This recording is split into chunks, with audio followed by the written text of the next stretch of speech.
Hi, this is Jason from Horrific Nightmares. Welcome back to another edition of What's in the Bag, Jay.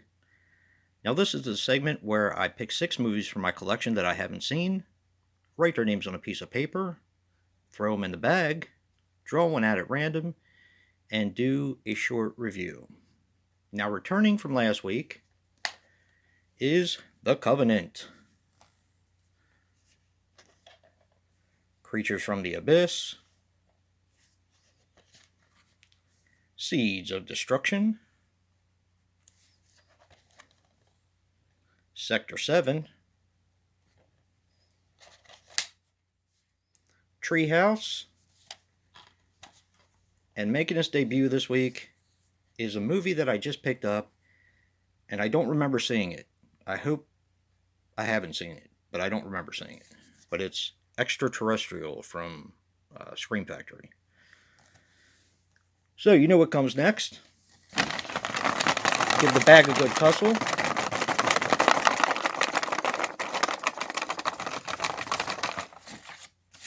Let's see what we draw out.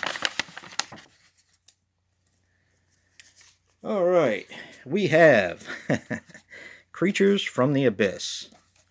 It's about time, right? Everybody's been eager to hear me review this one. Now I'm going to set all the movies side by side by side and take my Freddy vs. Jason die and see what's going to come back next week.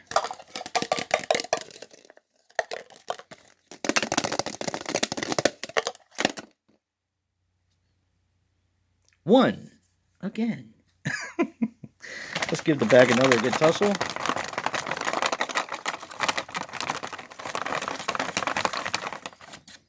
Let's see what comes back next week. All right, we have Treehouse coming back next week. Now, if you guys want to see me review The Convent, Seeds of Destruction, there goes my die, Sector 7, or Extraterrestrial, make sure to vote, and I will consider bringing them back. Right now, I'm going to go watch Creatures from the Abyss and come back with a short review later. Well, I'm back. I just watched Creatures from the Abyss, and here are my thoughts. Creatures from the Abyss is a 1994 film, which runs approximately 86 minutes, and is also known by the name Plankton. Now, this is directed by Alvaro Passari, but for the film he goes by Al Passari. Now, he was responsible for Psychovision, The Golden Grain, and Flight to Hell. This stars Clay Rogers as Mike. I couldn't find anything on him. Michael Bond as Bobby. Also could not find anything on him.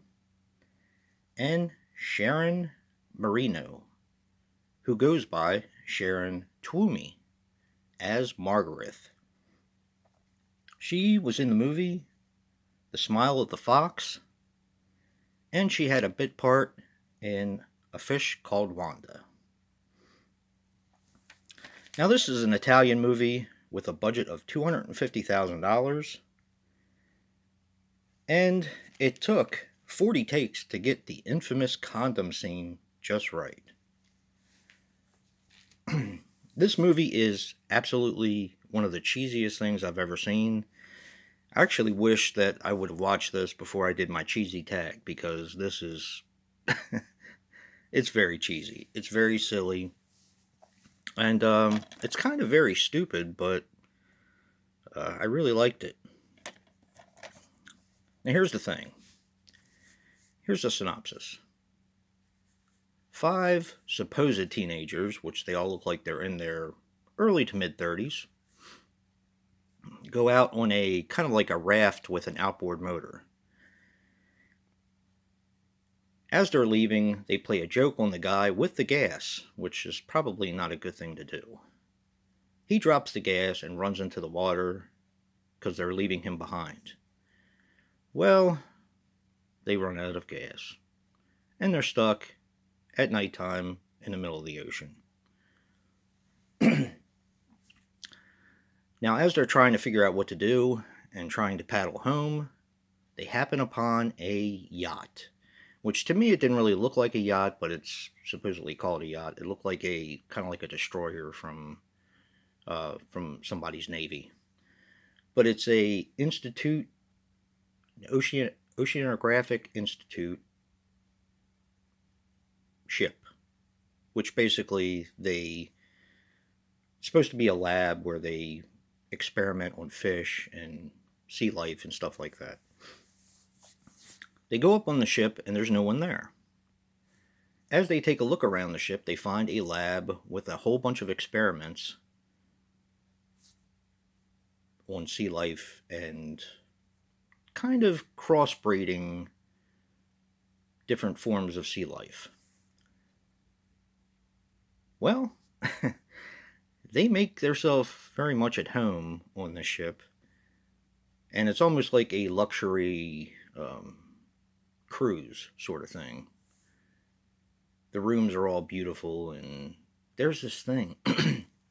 The weirdest thing in this, as they're going down the hallway to the different rooms, there's a cartoonish like fish that talks to them on the wall, which is pretty random, but yeah. This movie has a hefty amount of cheese, but for some reason I loved it.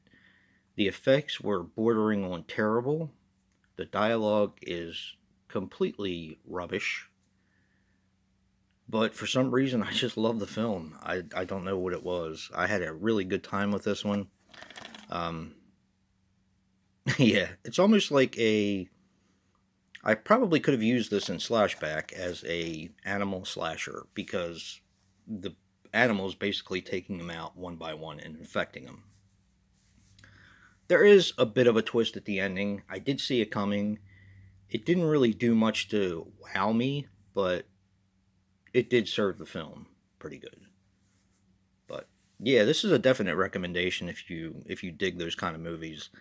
This is definitely Italian cheese at its best, and I loved it. So yeah, don't forget to vote for the ones that didn't make it if you want certain movies to come back.